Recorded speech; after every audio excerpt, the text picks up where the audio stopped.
אז אנחנו נגלה את הסוד למרואיינת הבאה שלנו, נכון? שהיא דוקטור אליזבתה לוין.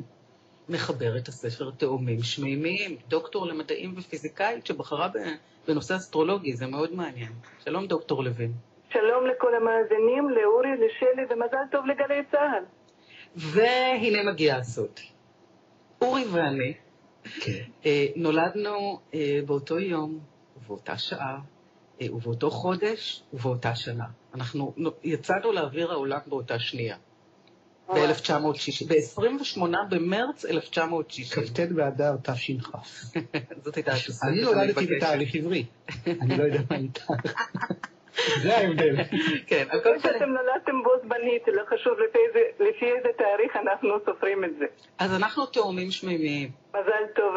אני חקרתי במשך 18 שנים מאות זוגות של תאומים שמימיים ידועים שהלכו כבר לעולמם, אבל עוד אף פעם לא יצא לי התרגשות כזאת להיות בשידור חי ולדבר עם שני תאומים שמימיים. זה ממש משהו מחדש גם בשבילי. אז מה זה אומר שאורי ואני תאומים שמימיים?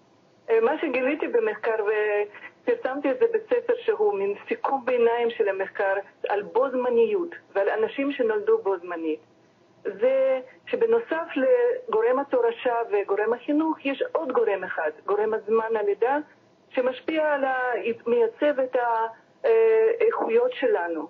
עכשיו מה שקורה שלזמן עצמו כנראה יש איכויות, ואנחנו כאנשים יכולים לבחור מאותו מאגר, אבל המאגר הוא שונה מיום ליום, ולכן החופש שלנו לא לגמרי בלתי סופי, אלא מוגבל לאיכויות של אותו יום. יודעת מה, אני מקווה שאורי לא יסתור אותי בברוטליות, כי אז זה יהיה ממש פדיחה, אבל אני חושבת שזה נכון במקרה של שנינו. נכון שיש מרכיבים כמו מעמד סוציו-אקונומי, ואם נולדת להורי עני או הורי עשיר, האם נתנו לך כלים להשכלה, אבל גדלנו בסביבות שונות לחלוטין.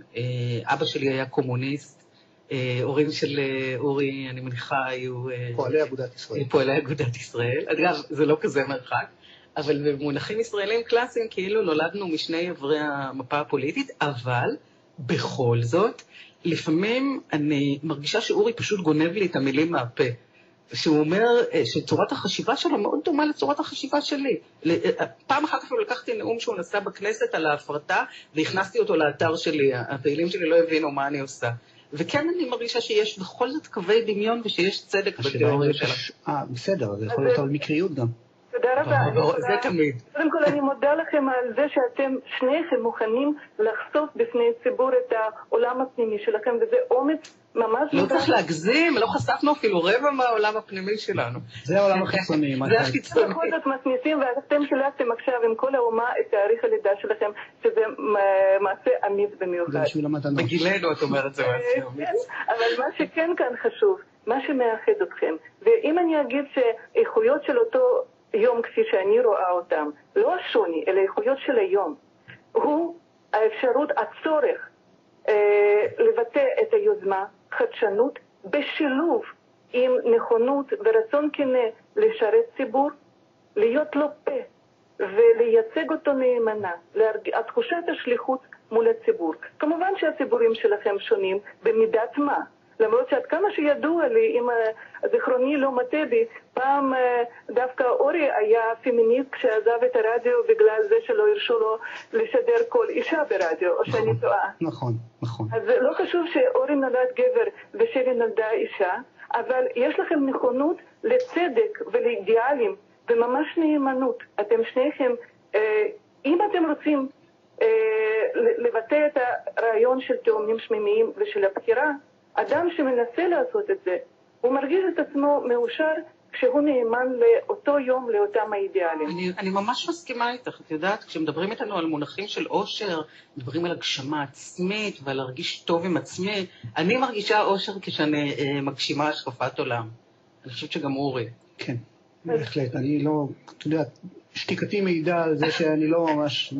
כל הנושא של אסטרולוגיה קרוב לליבי. אגב, גם לא לליבי, ממש לא. נולדנו אותו יום, מהעיתונות לכנסת. אל תהרוס את האייטם. יש לו סיבות מוצדקות. דוקטור לוין, אנחנו חייבים לסיים משפט אחד ממש קצר. כן, בכל זאת, זה תורת התאומים השמימיים ובו זמניות. אני עכשיו עדיין לא מדברת על אסטרולוגיה, וזה אולי השלב הבא, אבל אפשר לדבר על זה ולחקור את זה, ואני חושבת שאנחנו, כשנבין את החוקים של הכתובים בספר תאומים שמימיים, בסדר. אנחנו נשנן את החוקים. דוקטור לוין, אני מודה לך. אני מודה לכם מאוד. שלום, שלום.